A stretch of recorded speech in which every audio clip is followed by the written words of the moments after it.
This is the Rebel Author Podcast, where we talk about books, business, and occasionally bad words.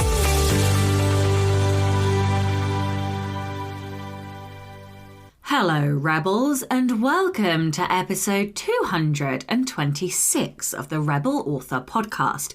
Today, I'm talking to Jessie D'Angelo all about how to write horror. But first, we have some questions from Anna Caig's episode. AMAC Descendant says, I really enjoyed listening to the episode. Drilling down on what makes you human in this age of AI sounds a lot like Joanna Penn and all her positive AI content. Absolutely. I'm a huge fan of Jo, and I probably used phrases that she uses because I listen to her podcast and I'm a patron of Jo. So yeah, that totally makes sense. I do hope that all her positivity is feeding into the community because she's amazing. So then we had Lou Morgan Writer saying, amazing. I had the privilege of hearing Anna Caig speak at the RNA conference, and I'm thrilled that she's on the podcast. Me too, she was lovely. Irene says, so cool and a great interview with plenty of useful info. I first met Anna years ago at my very first ever writing course at... I'm not going to pronounce that. Out of all of the people on that course, Anna stood out as she was fab company and ultra supportive. So in personal news and updates then, I finished the edits last week. I have had a fast reader turn around the book. They read it in a day. I was gobsmacked because the book is 104,000 words. But yeah, I'm really, really pleased, and the feedback was great. I've still got a few little bits and bobs to change, but I'm hoping I can get all of that done tomorrow and then get the book off to the editor. This is the first book in the Kingdom of Immortal Lovers series, and the first book title is House of Crimson Hearts. And I think that I am going to be launching in February, which is like next month, which is super exciting. And yeah, I'm going to be doing some exciting launch stuff, but once again, still not quite ready to talk about that stuff. I'm just waiting to hear back from one particular person, and then I should know for definite that I'm going to do something in particular. But what else can I tell you? I have decided to do something a little different with books 2 and 3. I am going to, once I've done the launch stuff and kind of sent that off and finished up the webinar, I'm going to outline both books 2 and 3, and I'm going to draft them back to back. So it's going to be 6 weeks of drafting. And then, quite honestly, I'm mildly concerned for the 2 back-to-back weeks I will have of editing. But then the reason for me doing this is that I'll then have a book in the bank, and I won't release them any quicker, but what it will mean is that while the second book goes through all the launch stuff, the third book will be ready and just sat there waiting to go, which means by the time the book 3 goes up, I'll already be probably not even on like the first one in the whatever it is that I'm doing after that, but on the next one, which means that I can start to bank books, because my ultimate goal at the moment is to get at least 2 books in the bank so that I have less pressure if I have life things or kid things or whatever. I'm not always stressed and firefighting and running up against things. So that's where I'm at. I also am starting to think about my annual end of year podcast. I don't normally think about it this early, but I feel like the last 6 weeks I have learnt more than I have ever learned in the whole of publishing. That's probably not true, of course, because when I came in I knew fuck nothing, but that was years ago. And so obviously we get to this point in our careers where we've learnt the majority of the basics, and you sort of go through these plateaus. But because of everything that's been happening, because of the sort of book sale boom, I've really had to learn quite a lot of stuff quite rapidly in the last couple of weeks, not couple of weeks, 6 weeks, I would say. And so I want to share that, and I want to share all the things that Shopify and TikTok and all of that stuff. But I don't do that until the end of April, I think it is, or beginning of April. So I don't know. I might have to write some stuff down now. So I've got those lessons learned I'm thinking about. And of course, I'm also working on the webinar. And I did want to talk about this because as I have started to shape it, it's taken a slight detour, not a huge one, but I did want to talk about it. So the concept for the webinar is still the same. It's Prose in the market. I'm running 3 session times to try and accommodate as many time zones as possible. Writing to market isn't new, but when teachers talk about it, they focus on understanding the market, advertising, brand and pitch. But what about the writing and the craft of writing to market? If you're tired of trying to work out how to deliver what readers want, then this is the workshop for you. In this session, I'm going to explain how to deconstruct best-selling books and implement the tools you find, an easy 3-step methodology for deconstruction, practical examples of deconstruction, and then showing you how you can implement it in your own work. We're going to talk a little bit about copywriting.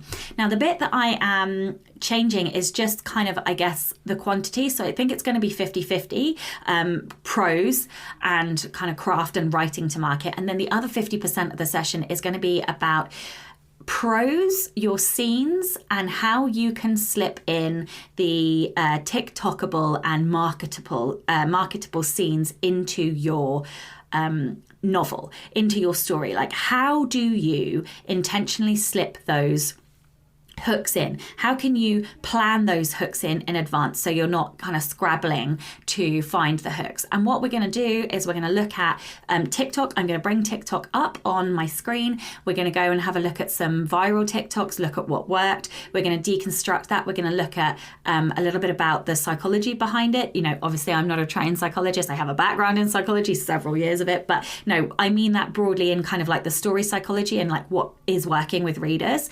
And then look at some tactics for helping you then implement that in your own work as well.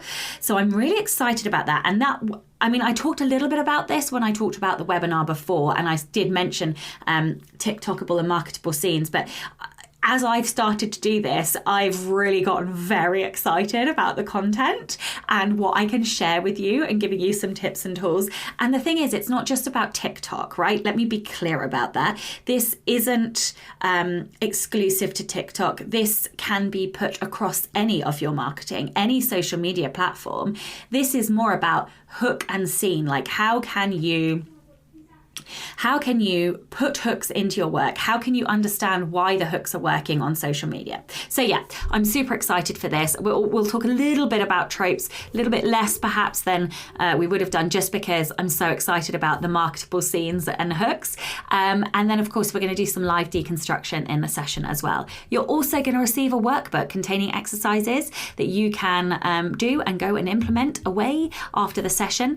And more than anything, there's like a Q&A as well. So just like come and hang out with me. We're going to like geek out and nerd out. I am going to massively nerd out on you about hooks and scenes and marketing, and also how you seed that marketing into your novel, like the craft of that, what does it look like in the books?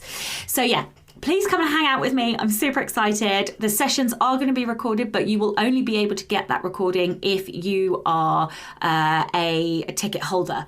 So yeah.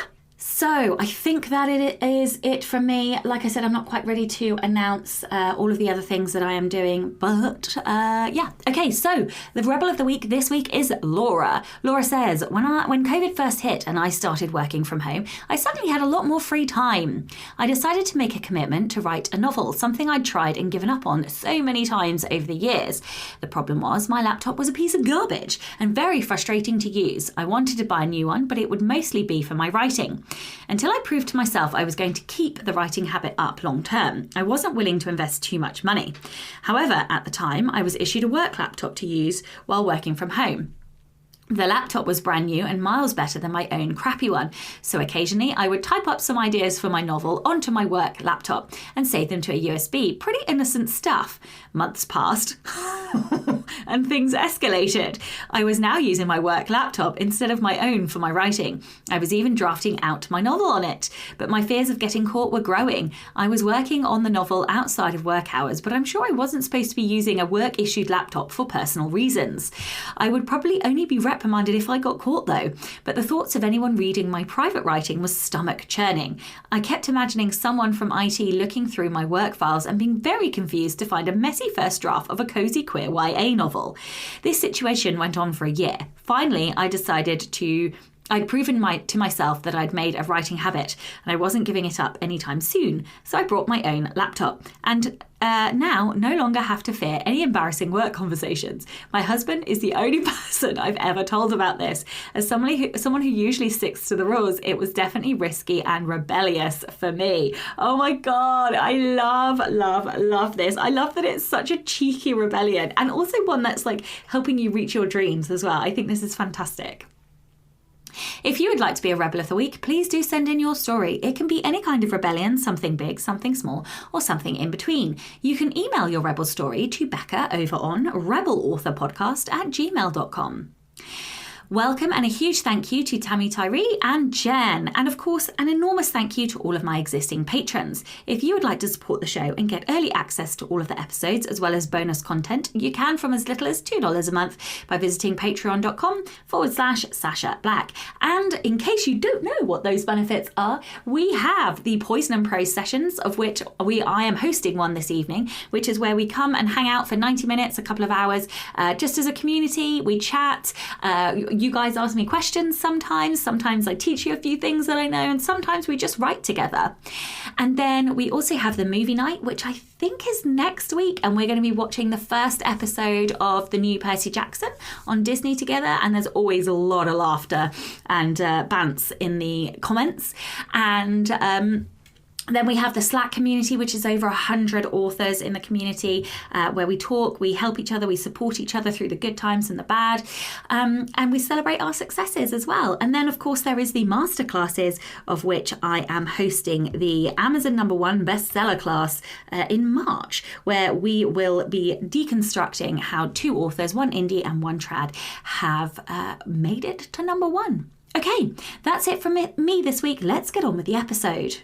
Hello and welcome to the Rebel Author Podcast. Today I'm joined by Jessie D'Angelo.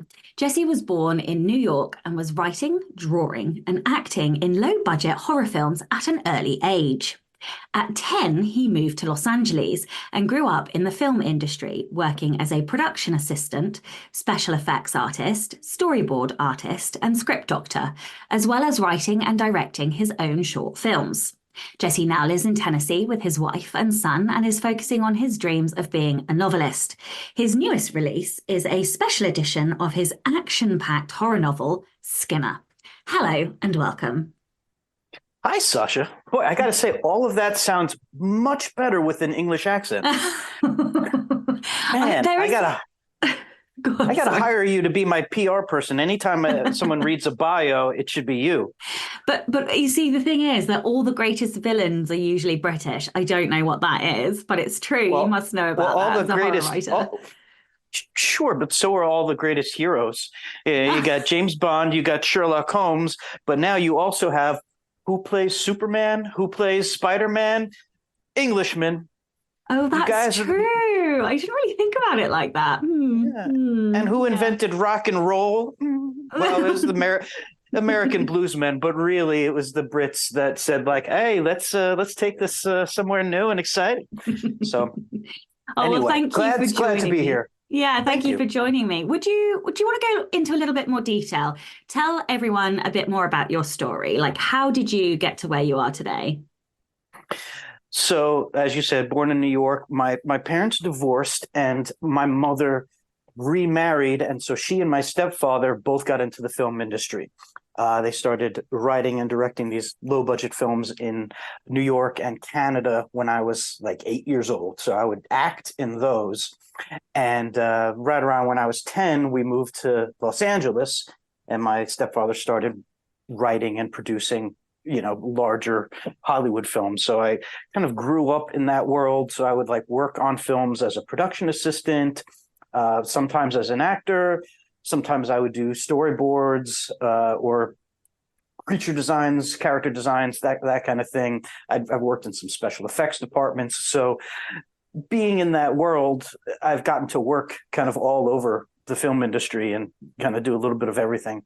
But But since I was a kid, I always wanted to work in movies and also to write books.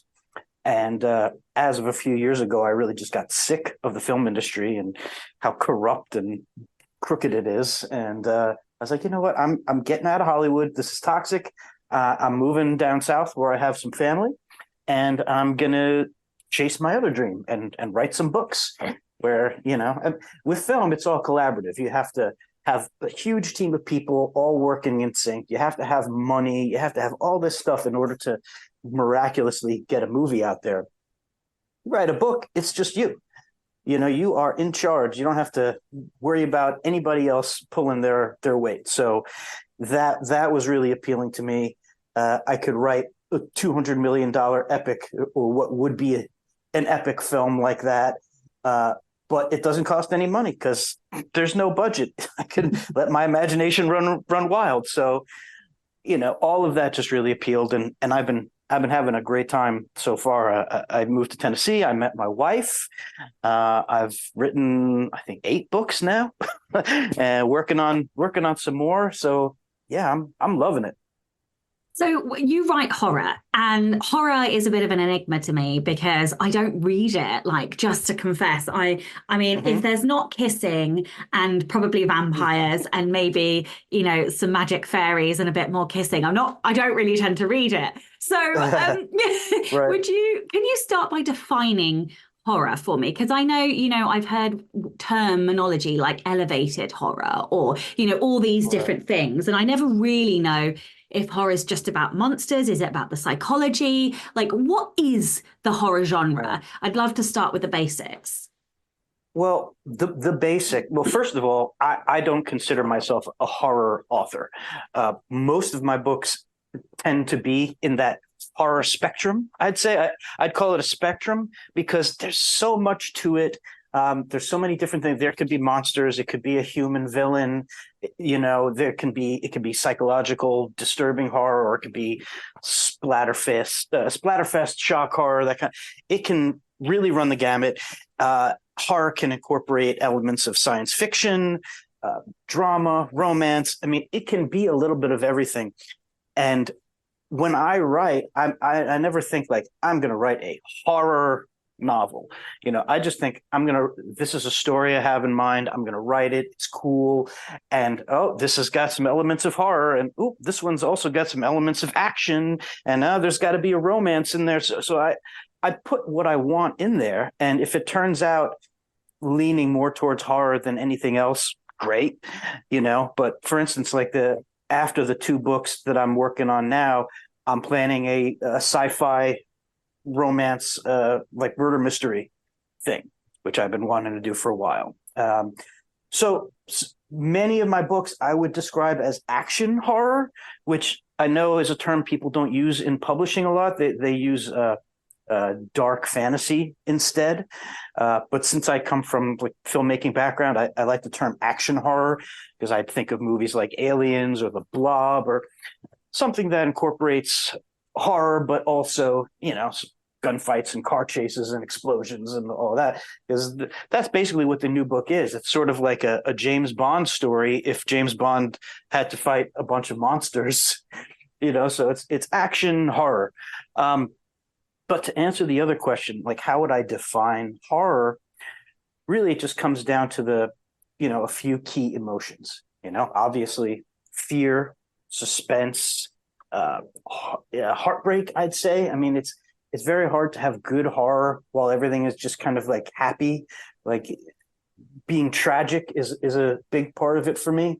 Often like the monster is a tragic figure, like the Frankenstein monster, So it's really about just touching into the basic key human kind of fears and playing on them, and there's a lot of them. We are balls of fear, so you can write a horror book that's just like quiet little suspenseful thing, and maybe there's ghosts and maybe there's a psychotic killer who's stalking somebody. That's horror.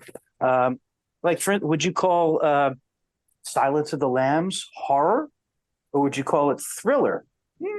I don't know. It's hard to say. It's scary.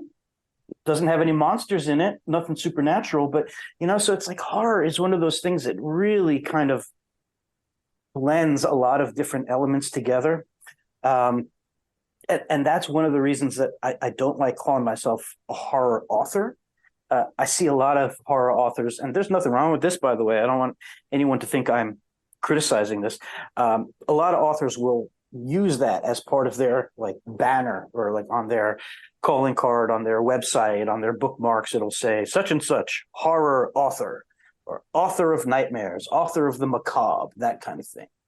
And I just felt like if I did that, I would be putting myself into a box, and people would just want that from me, just expect that from me. And so I just kind of put author artist. That's it. Jesse D'Angelo, author artist. Maybe it'd be smarter for me to put myself in a box and kind of like focus in on one demographic. And some people say it's wiser to do that from a marketing standpoint, to give people the same product, let them know exactly what they should expect from you. And that's fine. But me, this is the Rebel podcast. So this is my rebel way of thinking, of just like, fuck it, I'm going to do what I want to do. I'll write horror, and my next book will be something else. One of my books is this wacky horror comedy where, werewolves take over the world, and instead of a zombie apocalypse, it's a werewolf apocalypse, and it's like wacky, zany, and, silly fun. So I just write what makes me happy, and most of the time it involves monsters or some kind of violence. So I don't know if that answers your question, but there you go. You spoke about the expectations and kind of like the emotions that readers have. So let's talk a little bit more about that. Like, what are, the way that a lot of us market now is by talking about the tropes. The tropes that you often see in particular genres, whether it be a maverick detective or, the dark and brooding lover in fantasy romance, for example. Like, what are some of the tropes or expectations that readers have in kind of the darker, more macabre, more horror bent novels? Like you mentioned heartbreak. Like, what does that look like? Talk to me more about the tropes and expectations. So, I mean, there are different parts of horror, right? So there's this one category of horror, extreme horror, and there's side category, splatterpunk. And those people, they want as much gore as possible. They want it to be as messy as possible. As far as tropes I like to use, I stick with the basics. Really, I try to mix up the tropes. Anytime I see something that has been used too much, I try to turn it on its head. And tropes can be confused with cliches often, but really, it's like, you have, for instance, there's like two different versions of the story where the person either thinks they're going into the protagonist thinks they're getting into something that is just a joke. It's not real. This is all make believe, but then it turns out, oh no, it's very real, right? So that's one half of that coin, and the other side of that coin is you go through the whole story believing that it's real, and then at the very end, it's not all real. It's all in your imagination. It's all, happening within the little snow globe on the villain's desk or something, that kind of like, it's either you think it's real and then they switch it, or you think it's not real and then they switch it, right? You've got tropes like, my least favorite is like the amnesia trope, the hero who doesn't know that he or she who they are. They have to discover themselves along the way. That one's a bit tired. The protagonist being the chosen one is a bit tired. Those all lend to the stories kind of going in predictable paths. And that's why when you start reading or start watching a movie or something, most of the time you're like, I know where this is going. I've seen this trope before. And that's okay. Like, tropes and cliches get a bad name. I use them. Everybody uses them. The question is, how do you use them? How do you execute that? Some tropes and cliches exist because they work. And if it Yeah, works, great, I read great, use enemies it. to lovers almost exclusively because that's what I love. That's what I if it's enemies to lovers, I'm very likely to pick it up, you know? Like I want authors to market Yes. to me using their tropes because then I know what to expect in the novel. That doesn't mean that they can't twist it up and make it fresh. It Yeah. just means that I know what I'm getting and I'm getting what I want. And there's nothing wrong with that. There's here's a trope, and it's not really a trope about writing. It's more of a trope about how writers think, which is that um, you just have to be as original as possible. Like originality is king, right? And really, as a writer, there's no original stories. There's no story that hasn't been told in one way or another. So what I like to say is originality of execution is far more important than originality of content, right? Because, and let me use a food metaphor, right? Everyone likes food. So I like to use food metaphors. Let's say, Sasha, what off the top of your head, what's like a food you love? Pizza, burgers, what do you Salad. love? I'm a What? vegetarian, so salad. Salad. Okay, what's like a great, most delicious salad that you love? Oh my God. A quinoa salad. Quinoa salad. All right. So let's just say you go to your favorite restaurant, you get your favorite quinoa salad. It's got the squeeze of tangerine, it's got nuts and all that, and it's got exactly what you expect, right? Well, you go somewhere else, you order the same quinoa salad, they give it to you. It's delicious. Well, it's not original. They're not doing anything new and different. It's the same old quinoa salad, but it's delicious and you love it. So, you know, or like a peanut butter and jelly sandwich. How many times you've had a peanut butter and jelly sandwich? There's nothing new, there's nothing novel about it, but it's delicious. It'll fill you up. It's good. So it's the same thing with storytelling. So many people are like, oh, I'm trying to come up with an idea for a book, but can't come up with anything original. And it's like, man, you don't have to come up with something original. Just come up with something good and simple, but tell it in an original way. Put your Yeah. spin on it, you know. So it's once again, it's like restaurants and food. People can come up with like a super original dish that you've never heard of before. That doesn't mean it's going to taste good. Most people would rather come into the restaurant and have their favorite quinoa salad or their favorite burger or slice of pizza or whatever. People want, plain cheese pizza or pepperoni pizza. They don't want pizza with, you know, 10 wild, weird things on it. Yeah, and the So, pizza never tastes the same in each of the different restaurants anyway, which is the point that you're making. I love that. I really do like that analogy. right. Just do something well.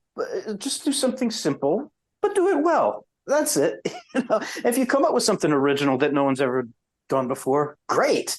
But don't make that the marker of like, oh, if I don't come up with absolute originality, I can't write it. You want to write a horror story? Write a good horror story. Well, let's Don't go sweat back it. to you acting in low budget horror movies, Uh-oh. and also the fact that you've created kind of art and special effects stuff as Uh-huh. well. So, like, what did you take from that? Like, what were the lessons that you learned, like, about storytelling from those experiences? Well, from those experiences, since it was like mostly low budget filmmaking, working with people who had very little money, often didn't have the experience they needed to pull off what they were doing. Sometimes, like, there's one job that I had to do like a full makeup prosthetic on an actress, and I'd never done anything like that before, but I was the only one on set who was remotely artistic or had any makeup experience, so I had to do it. So there's a lot of like working on the fly, doing the best you can, and that kind of informs my writing more from like a perspective of commerce than like how I go about writing. Like I think about writing in more of a business like way, like as if you're shooting a movie. Like we got to get this done. We only have a certain amount of time, certain amount of resources. We're going to finish it. Bing, bang, boom, get it done. Do the best you can. And it's that sort of mentality, and also just having fun with it. Because all those old movies that I was in when I was a kid, it was me and my family and a lot of their friends, and we'd hire some actors, but it was like a family affair. So it was fun. And I was a little kid who loved monsters working on monster movies. So what I really took away from it is like, have fun, get on with it, do the job quickly, do it as well as you can, but have fun, you know? As far as actual like storytelling, I learned that from like my mother, my stepfather. They taught me how to write. They taught me how to read. We Did watched movies together, read books. So they taught me about that. But as far as like the special effects and the acting, that taught me like just have fun, get it over with, not get it over with. That sounds bad, but get on with it, have fun, you know. So what about like when you were a director then? Perhaps maybe you got more storytelling lessons or kind of what was your relationship with story as a director? Like what did you take from it and those Right. experiences? Sure. Well, just to be clear, I've only directed like a handful of short films and music videos, so I don't I don't have some director filmography or anything like that. But first of all, directing is so much different than writing a short story or writing a book because it's collaborative, right? You can write something, but then you have to be able to actually put it on screen. You have to work with other people. You have to make sure that they're doing their part. So really, it's directing is more about like playing the coach and the team leader to a whole group of people and trying to turn that into one kind of cohesive story You rather than mean you mean like being an author and kind of coercing all your characters to do what you want?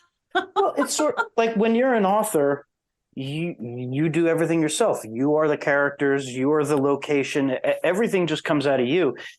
If you're making a short film, even it's like every little thing you have to trust somebody else for, unless you're like animating your little toys, stop motion toys, and you're doing it all yourself. So with film, it really kind of taught me about compromise, how to spend money wisely, where you need to spend money on a budget to make a film, where you can cut corners. Um, and then, yeah, certain things, I mean, it really teaches you how to edit, if anything, because there are things where like I'd write a little bit in a script and then we put it on screen and I'm watching like, that's not as funny as it was in the script, or, oh, this shot, I really love it, but it doesn't connect well with this shot. We got to lose it. So it really kind of teaches you to kill your darlings and, be able to cut this bit out, cut that bit out, change things as it needs to be changed. So it makes you really not precious, and I'm not precious at all with my words, or if I make a short film, like I want to hear critiques. I want to hear what's wrong with it because I want it to be as good as possible and try to do the best I can with it. So yeah, that definitely helps you kind of grow a thicker skin and, be able to kill your darlings, so to speak. Yeah, absolutely. The thing I struggle with most in the writing process is the editing. And it's not because I don't like killing my darlings. I have no problems with that. I just find editing so critical, and so it Mm-hmm. puts me in a negative mindset because I'm intentionally looking for errors. I'm intentionally looking for the things that are wrong or not as good as they can be. Mm-hmm. And so, yeah, I struggle with editing See, I for that love that. reason. Oh no, I hate it. I love drafting. I have the most fun when I'm drafting. Like I would Yeah. prefer to draft and never have to edit ever. I, I try to find fun in every aspect of it because if I don't find fun in it, I'm not going to do it. Mm. Like if I have to if I have a writing assignment, someone says like, here, write a historical romance novel. It has to be very serious and dour and can't have any comedy in it. Can't have. I'd be like, I'd really struggle. Like even if they paid me, it's like it would be a slog trying to write that and edit it. And it's like everything I do, I try to have fun. So the drafting process, writing, outlining, the editing process, like I find that fun. And if I didn't make it fun for myself, it would be tedious.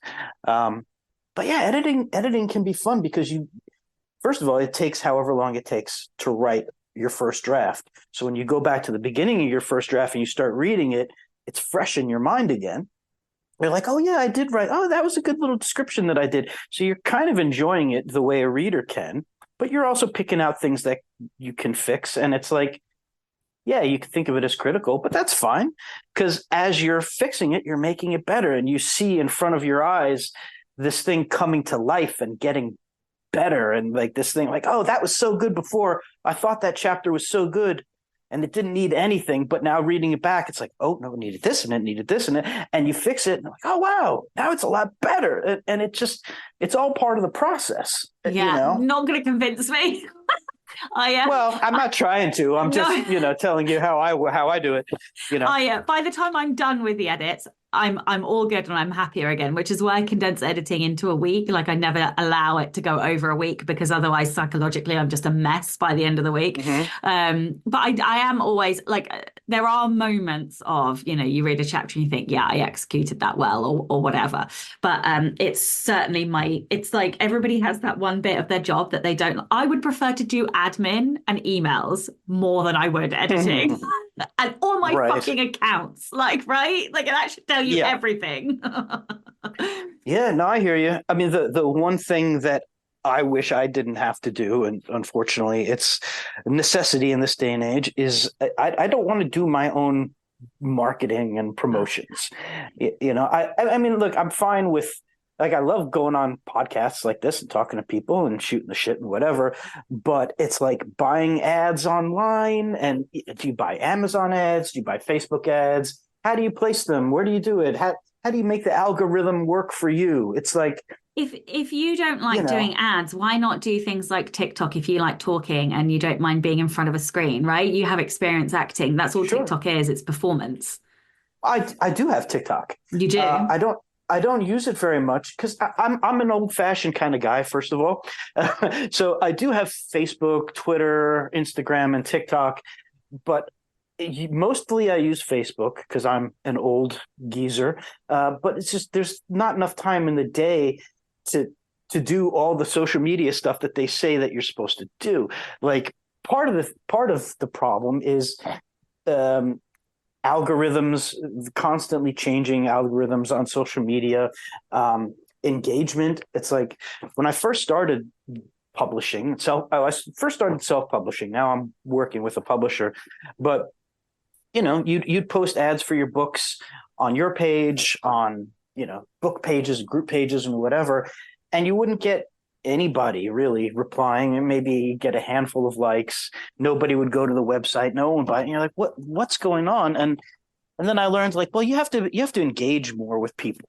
You can't just go online and advertise your book. You have to like go to these groups and spend time forming relationships with these people and, commenting on their posts. And, the more you engage with other people's posts, the more the algorithm sees you engaging, the more they see your posts, etc. So it's like this whole... I don't necessarily buy that. I'm pretty good on TikTok. I got my TikTok to sort of go micro viral recently, and I don't spend eons of time on it. I spend 10 minutes a day, and I post consistently. Half of it is about consistent posting, and I don't do any of that kind of other than replying to my own comments on my posts. I don't really do any of that engaging stuff. I use it as a marketing platform because at the moment it's ad free, so it's completely organic juice that's getting people to your book. So I'm not sure I buy that. I'm going to refer you to Adam Beswick. He's got a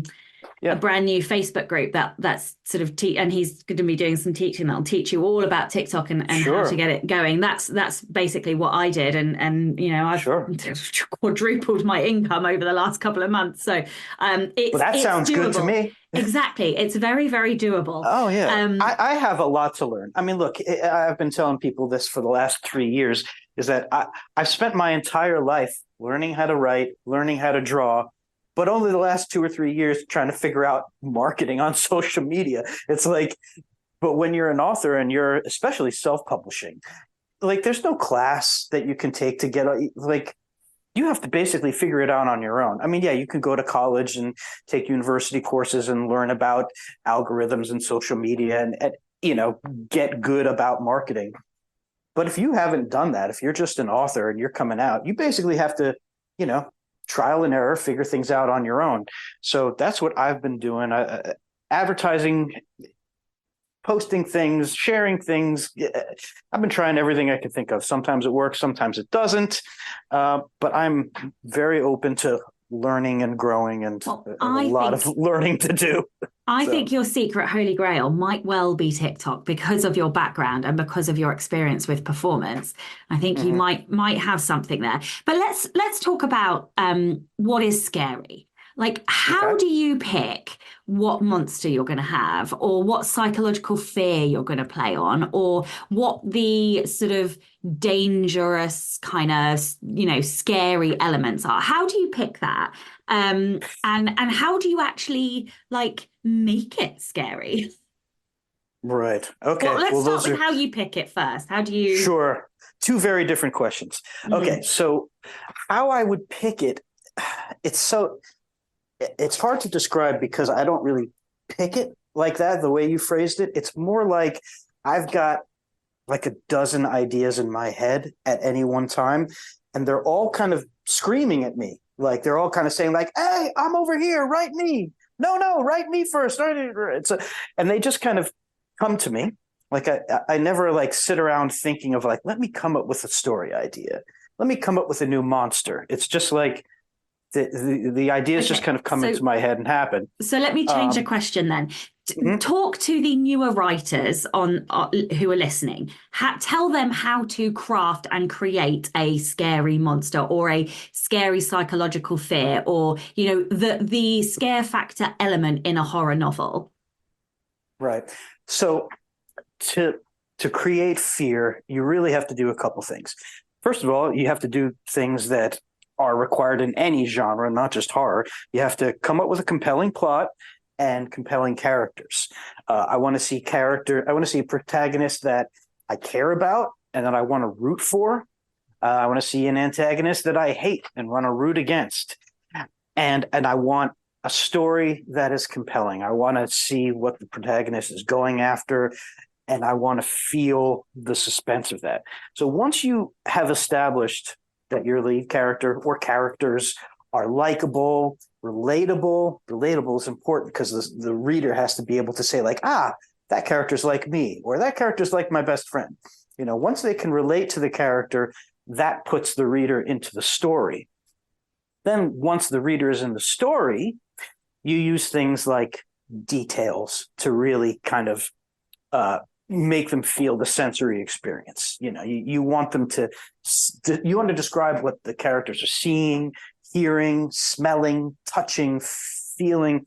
I like to put all of that sensory stuff into my story so that now you have characters that you like, you can relate to, and now they're in an environment where you can smell, you know, the sweet and salty aromas from the street vendors as they walk by, and you could feel the crisp wind blowing between the buttons in their clothes. And the more you kind of immerse the reader into this environment and, you know, take them on the journey with the character, the more they're going to care about that character. And then the more that they're going to actually be afraid when something happens or threatens to happen, you know. And the other part is suspense. You have to gradually build up that suspense. Once you do that, you know, your readers are in suspense, your characters are in danger, and everything else from that is pretty simple. It's like, it's not brain surgery. You say simple, but I've never written horror. And all of the elements that you've said, I do in my fantasy novels, right? So I have a character that's relatable and likable. I have a villain that people want to hate. We have the sensory detail, but that still doesn't tell me like what sets romance, okay, maybe romance is the wrong thing. What sets an epic fantasy novel apart from a horror novel, right? Because you don't write those the same. I wouldn't necessarily be trying to create fear in the way that a horror novel would. I'd be more trying to, you know, create the heart-pounding pace of action, perhaps, that would be shared. But I'm really curious about that fear and that monster and, What Sure. makes that so different from every other kind of story? Like Right. what are the skills that you're bringing as a Sure. horror, well, horror adjacent author? Sure. Well, the fantasy question is really interesting because, once again, that's a genre that really blurs into horror a lot. Like Mm. if you take Lord of the Rings, for instance, the first one to come to mind, you've got these big, sweeping, epic adventures, but at the same time, you've got these orcs and dragons and demons, and you Would know, you class it as horror? well, that's the question. I wouldn't. A 2-year-old, a 5-year-old might think it's horror. They might be terrified by some of the special effects in those movies, but then an Mm. adult wouldn't be. So it's really a question of you know extremes, I would say, or maybe that's not the best word, but it's like how far do you go with it? Lord of the Rings. I haven't read the books, by the way. I'll admit, I've never been interested in reading the books. After watching the movies, I was like, that's okay. I'm not interested in the books, and everything that people have told me about the books, I was like, no, doesn't sound like my cup of tea. But you've got all these monsters and these things that could potentially be scary, but really the focus is on the action. And I don't think the monsters or any of the evil entities in that really do anything that's described in explicit detail. It's kept fairly family friendly. There's no cursing, there's no sex. That's something. I mean, you don't have to have sex in horror, but if you have some explicit sex and some real adult themes, a lot of cursing, a lot of very mature things going on, that will make things more mature, than just like gallivanting knights fighting dragons and stuff like that. It's typically darker themes with horror.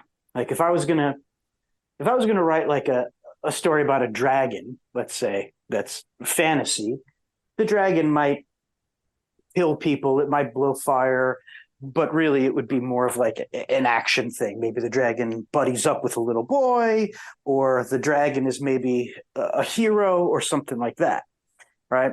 Now, if I wanted to tell a story about a dragon that's horror, what I would probably do is not show the dragon at all until like maybe the end, show the dragon in bits and pieces, have the dragon do things that are more sinister than just blowing fire and just eating people. Like eating people is not enough. He's got to have something like malevolent. The dragon's got to have a character.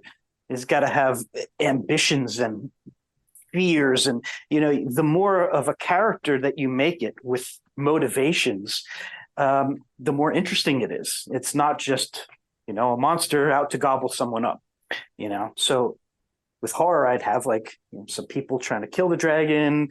Dragon's killing a bunch of people. We only see it in little bits and pieces. I'd have some like, some sexual kind of side plot or something going. I'd try to make it as mature as possible and not like a silly kind of thing like Aragon. Not that Aragon's silly, but something that's like you would not want to show kids. So I just push it as far as I can. I make it as explicit as I want. I have it as violent as I want, as sexy as I want. Sometimes I have to pare that back. Like when I was first writing Skinner, the first draft of Skinner, I was like, all right, this is going to be like action packed, but also horrific and also really sexy. I want it like really sexy. So I like wrote this first sex scene and I sent it off to one of my friends who's an editor, and he comes back. He's like, "This is terrible."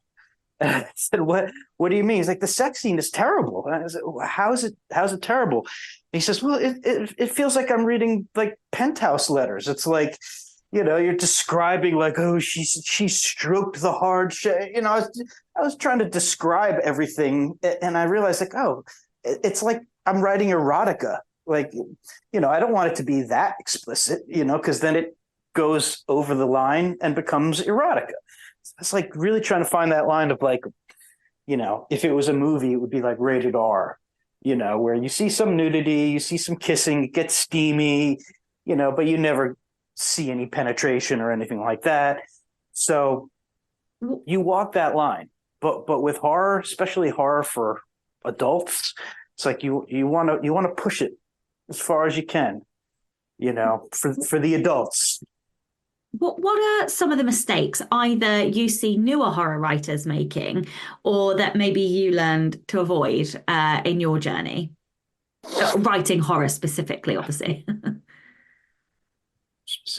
I mean, one mistake that I see is, and we've already talked about this, is people trying to be so super original, and they come out with something like, "Oh, I've got this great original book." It's like, okay, but it's not very good, is it? It's original, but I don't want to have to tell you this. It's it kind of sucks. That's one. Another mistake I'd say is showing the monster too early, and also not kind of building up to the monster enough. If you're writing something with a monster, I didn't read the whole book. I stopped because I was not liking it, but I started reading this one book from an author I will not name. And like the very first page of the book is the monster attacking, and there's blood and guts, and the monster's described in vivid detail and whatnot. And sure, this, depending on the circumstance, that could be used. Like, maybe sometimes you show the monster up front, depending on how you want to tell the story. But me, I would build up to it, at least give like a few pages so that like maybe you see a quick glimpse of the monster at the end of chapter 1. I wouldn't start with it right there. And there's another book where also another author I won't name, there's a monster, it's hunting people, it's living in a cave, we don't see it, and then finally we see it, but it's like every time he would describe it, it would just be like, oh, there it is. It's like, oh, and there it was, and it killed the person. I was like, you gotta build up to it. It's almost like you're seducing the reader. You got to put on a little mood music. You got to dance a little bit. You got to tease them with the monster a little bit. So that's another mistake. You gotta treat the monster right, or treat the horror right. You gotta lead up to it, build up to it. Suspense is a lot more, important than any of the descriptions that you could give us about how hideous the monster is or how disgusting the blood is. It's like anybody can describe a hideous monster or describe, the contents of someone's innards spilling out onto the floor like that. That's not hard. The trick is creating suspense, and that just comes from having characters that you like, having a compelling story, and telling it in an exciting way with, good pacing, good tone, and all of that. And if you get all of that going, you don't have to have the most creative, original monster. You don't have to have tons of blood and gore. Your audience will be there with you through that. It's much more psychological than anything else. What craft tips do you have to help listeners elicit fear, like a fear response in their readers? Yeah, that's a tricky one. I mean, I'm trying to come up with good answers for you here, as if I am, an expert who really knows all of these answers. I mean, really, I can't. I'm not going to lie and say like you should do this. I know what you should do, because really I'm trying to figure it out as I go with each book I write, each scene. I go back and I edit and I try to, how can I make this scarier? How can I make this scarier? God, as far as things being scary, I don't think of horror any differently than I think of any other genre that I would write, whether it's romance, comedy, anything. It's like, give me good characters, give me a good story, good plot, and write it well. I mean, that seems simple enough, and obviously there's a lot of mechanics that go into that. But if you want to write a horror story and you want it to be scary, just create good characters, a good plot, something that makes sense. It can be super simple, and just tell it right. Don't have a shitload of typos. Have some decent style to your writing. Don't be boring. If you do all of that, it will just be scary. You don't have to have a lot of tricks where you like use certain words to describe blood or whatnot. I mean, there are little tricks and there are things that I do. Like, I always try to mix up the pacing of my prose. Like, I don't want to have too many long sentences one after another. Maybe have like two short sentences and then a long sentence and a medium sentence, and then maybe like a one word thing. So Like when you I come have down. never read a horror novel. Mhm.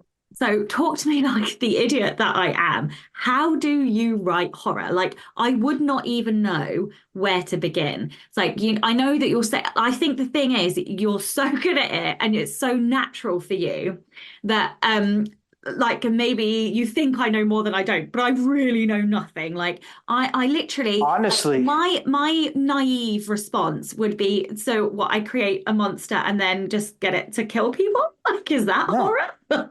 Well, it can be. It can be, or that could be comedy. That could be a Right. comedy, what you just described. Really, you are not giving yourself enough credit. You know horror. Everybody know. If you know fear, have you ever been afraid of something? You I say you have. You're a mother, right? I'm afraid of getting in my plunge pool because it's really fucking cold. I Okay, don't but really, so I don't really do, I'm not, there are very, I don't really like spiders. That's about it, I would say. In terms of well, like, I don't feel fear very often. that's not. I don't mean spiders. I mean, like, for instance, you have people in your life that you care about, people that you love. Yes, family. Hmm. Hmm. Would you be terrified if one of them was in a car in a river drowning? It's like, yeah, that's terrifying. All of us would be. If someone broke into your house at night and you woke up and you were tied to a chair and your child was across the room tied to another chair and they holding a knife to your child's throat, that's fucking terrifying. Okay, but Now, I this hate. this is what I'm talking about. Those things don't come to me as ideas because I write about romance and love, right? So for me, I'm like, That's fine. oh, now I'm getting it, right? Like now I understand what you're saying. Like I have no concept of what horror or Yeah, how to even start doing that because that's just not what right. I write, you know? Well, that's fine. And look, if that's not something that naturally comes to you, if it feels like something that you would have to like really push yourself to Yeah. find, then maybe like you shouldn't try to do that. Like it's okay. Like if somebody came to me and said, "Can you write a romance, drama, just like a Sense and Sensibility kind of thing?" It's like my wife would love that. She loves Jane Austen. Like, oh, Pride and Prejudice. You're writing something like Pride, like great. But I would really struggle with something like Pride and Prejudice. Like I could write it. It's like, oh, you get a couple people in the 1800s, and he's rich and she's not, and they meet in the rolling hills, and he has a horse, and they fall in love, but then they fight, and then they get back together. Like I know how it should go, but it just doesn't come to me. It's not something that is interesting to me. That just springs into my mind, like it No, might but that spring into that's your mind.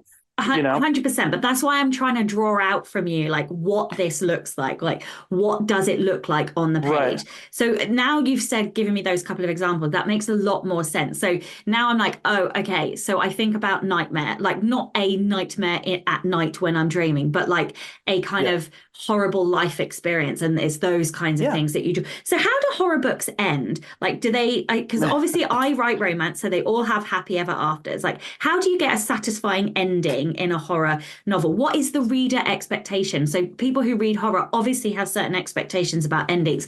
What are those endings? Like what do they look like? How do you make it satisfying?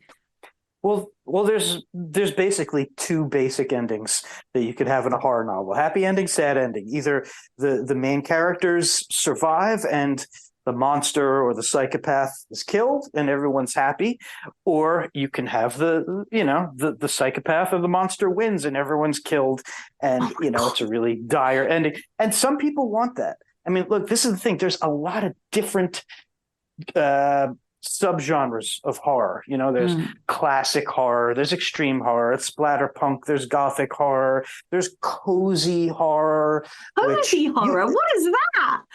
well. If you're not a horror fan, and like if you were thinking of like, oh, I might read my first horror novel, try to dip your toes into it, I would recommend you check out an author named Darcy Coates. She's very good. She writes these like kind of haunted house books, and they're what you would call cozy horror, which basically means it's a haunted house story. It's horror, but she never gets really dark with it. Like the hero usually wins. Everything usually ends up fine. There's no like explicit sex or drugs or, violence. There's some violence, but there's not a lot of blood and gore. So it's for people who just want something that's kind of like spooky and suspenseful. And there's a ghost, but not too bad. So there's all these different kinds of horror, and people want different things. People read a Darcy Coates book. They don't want like a really fucked up, disturbing ending. But someone like me, I might like that. I like it all. Like I like to read a book where there's a good, happy ending and everybody wins. But I also like to read a horror book where, it's really fucked up and I go, oh shit, So really horror is about surprising people. It's really kind of parallel with comedy, which is like comedy comes from surprise. Not all the time, obviously. Like when people laugh at a joke or something, it's usually because like they're not expecting it. They're surprised by it in some way. It comes from an angle that you weren't expecting.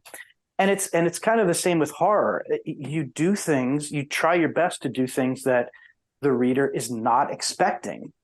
Or if they are expecting, they're not expecting it in that way. And that's how I did. So I don't try to think like, well, it's a horror audience, I better give them a happy ending, or I better give them a dour ending. I don't think in terms of genre. I just think, what's the best story I can tell? What are the best characters I can come up with? What's popping into my head right now? Well, right now, for some reason, this like time travel thing popping into my head, and whatever it is. And yeah, if it's horror, then I will say like, I got to try to make it as scary as possible.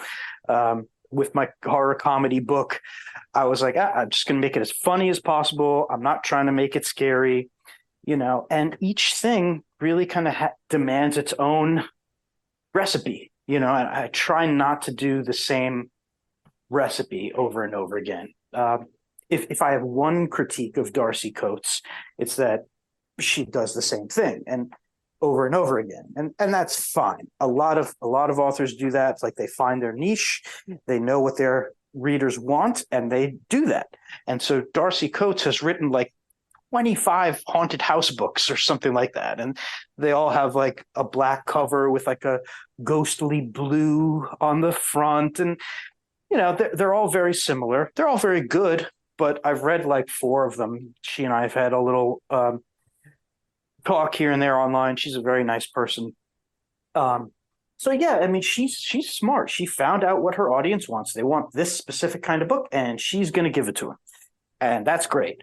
For me, if I tried to do that, like stick to a formula and write the same kind of structure every time, I would get bored. So, I mean, if you were to look through my books, just look at the descriptions of each and the covers of each, it's like, wow, each one is really different. Like the new one, that I just put out, Skinner, it's like action horror, very spicy. The one that's coming out next is a sequel to the first extreme horror book that I did, called Dying Sheep. And I'm not even an extreme horror kind of guy. I like classic horror, but extreme horror is getting really big. So I thought, you know what, I'm going to throw my hat into the mix. I'm going to do an extreme horror novella, excuse me, my way. I'm going to, so basically it's turned into like a Friday the 13th, Nightmare on Elm Street kind of boogeyman thing, where there's a killer and he stalks, a bunch of young kids, and it's really gruesome. But I put my own spin on it, and it's kind of half satire, so it's kind of half making fun of the genre while it also honors the genre. So really, like, each one, has its own thing that I'm going for. Okay. Ultimately, as long as the reader is entertained and it makes them think, I don't know, I'm happy. If they laugh at a comedy, I'm happy. If they're scared and have suspense during a horror, I'm happy. But each thing is its own recipe. Well, this is the Rebel Author Podcast. So tell everyone about a time you unleashed your inner rebel. Oh, God. So I'm kind of a rebel. I don't know if some of my more juicy ones, I don't think I could actually say on the air. But let's see, something. All right. Do you want something that actually involves writing or No, something not that's just necessarily. kind of... It can be anything. All right. Well, so one of the movies I was working on when I was I think 19 or 20. I won't say the name of the movie, but it was kind of a mid-budget movie, and I was working as a production assistant on it. And for anybody who doesn't know, that's basically a peon, a grunt, Um, and most of the people on the crew were really cool, and I had a friend of mine working, and but there were a few people that just did not like me, and I did not like them either. The unit production manager, the first AD, the second AD, I think even one of the producers. There's a few people that I was just like locking horns with. Most of the time, I get along with everybody, but God, these people were like really giving me a hard time about several things. One of them had to do with my art, and I like showed somebody some drawings I did. And like, why are you showing your stupid art around? I was like, I'm just showing. Long story short, they were really, really pushing me one night, and we were in the desert, like in the mountains in the desert. It was late at night, and one of them just said the wrong thing and pushed me too far. And I was like, you know what? I'm out of here. I'm quitting this shit. But before I quit, I made sure to do it publicly. So, as a PA, you have a walkie-talkie. And once you click that button to speak, no one else can speak until you release the button. So the last thing I did before I drove out of there is I took my walkie-talkie, clicked the button. I said, attention, everybody, this is Jesse. And I said something to the effect of like, I'm going to make a few of you very happy. I'm getting the hell out of here. I quit. You can all fuck off. And I basically just like spent a couple minutes just telling them all off. And then I just dropped the walkie-talkie, got in my car and sped out of there. And I do remember that as I did it, I started up my car and I had a CD in the car of Slash's Snake Pit. It was like after he had left Guns N' Roses, he had his own band, and there was this one song called Mean Bone. It was queued up, and as I started, that song came in, and it was just like, oh, the perfect song to just hit the gas and speed out of there while giving them a middle finger. It was like, oh, it's just perfect, So that's maybe one rebellious thing that I could actually talk about without the authorities coming after me. No, I love it. I absolutely love it. The Rebel stories always make the show. Well, thank you so much for your time today. And would you like to tell everyone where they can find out more about you, your books, and anything else you'd like to add? Well, I mean, you could come to my house and just kind of knock on the windows and hound me and, harass me until I tell you. But it'd be much easier to just go online. I'm on Facebook, I'm on Twitter, I'm on Instagram, and yes, I am on TikTok, but clearly I need to expand that and get with my social media game a bit better. I have a website, jessediangelo.net. It's not .com because somebody somewhere for some reason already has jessediangelo.com. So it's jessediangelo.net. And Skinner, the new book is out now. It is through Encyclopocalypse Publications, and you can get it at buyhorrorbooks.com. That'll take you to the Encyclopocalypse website, and you can buy that book. And then you can go to my website and you could buy all of my other books and tell your friends and family to buy all of my books, and then tell them to tell their friends and family. Basically, like a human viral kind of thing, like old-fashioned human viral, where everybody just kind of tells everyone how great I am. That's what people can do. Amazing. Well, thank you. Thank you, Sasha. You are most welcome. I'm Sasha Black. You are listening to Jesse D'Angelo, and this was the Rebel Author Podcast. Next week, I'm going to be talking to the lovely Audrey Huey, and we're going to be talking all about planning for authors in 2024. So join me next week for that. Don't forget to tune in and subscribe on your podcatcher. And when you have a moment, please leave a review.